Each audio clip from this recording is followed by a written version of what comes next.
Jón Þór, 3-1 tap hér gegn FH í leik sem var hörkuleikur, en þetta er tilfinning sem venst seint og hreinlega ekki að tapa leikjum. Já, mjög illa og mér fannst algjör óþarfi að tapa þessu leikjum í dag. Mér fannst frammistaðan var heilt yfir nokkuð góð og spilamennskan fín og maður voru að finna fína lausnir og nokkri góði spilkablar og kom okkur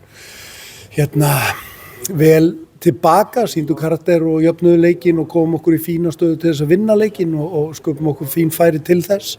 En við nýttum ekki tækifærin okkar og höldum áfram að gefa ódýr mörk og þá er niðurstaðan þessi. Það kannski til marks hversu stutt á milli er í þessu að Matthías Rósenörn á stórbrotta markvislu frá Rúnari Má, en ekkert varð úr því og það er ekki margar sekúndur sem líða þangað til að boltinn er í ykkar neti.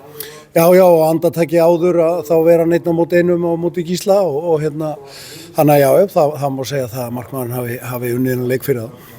Er þetta kannski til marks eða svona einkennandi fyrir lið sem er í vandræðum að ná ekki að loka svona leikjum? Já, það má alveg segja það vegna þess að við komum okkur í fína stöðu til þess að loka þessum leik og vinna. Hvað er það? Það er bara að halda áfram, það þarf að vinna sig út úr þessu og leggja hart að sér og mér fannst það alveg á köflum svona vant aðeins upp á það bæði návíum og seinni boltum og svona á köflum þurftum við bara að gefa aðeins meira í þetta. Við erum að tapa svolítið soft návíum á köflum í leiknum en það er bara ein leið út úr þessu og það er bara hörku vinna og menn þurfa bara að vera tilbúin í það. Með menn í meðslum, Jóhannes Val var ekki í hópnum í dag og Oliver Stefánsson í bakverðinum í hans stað, Marko Vardic á bekknum. Kemur ekkert til sögu þetta leikmenn sem við eigum vona á að sjá í næsta leik? Nei.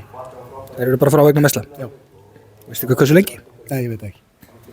Jón Þór, takk hérlega fyrir að ganga ykkur vel. Takk.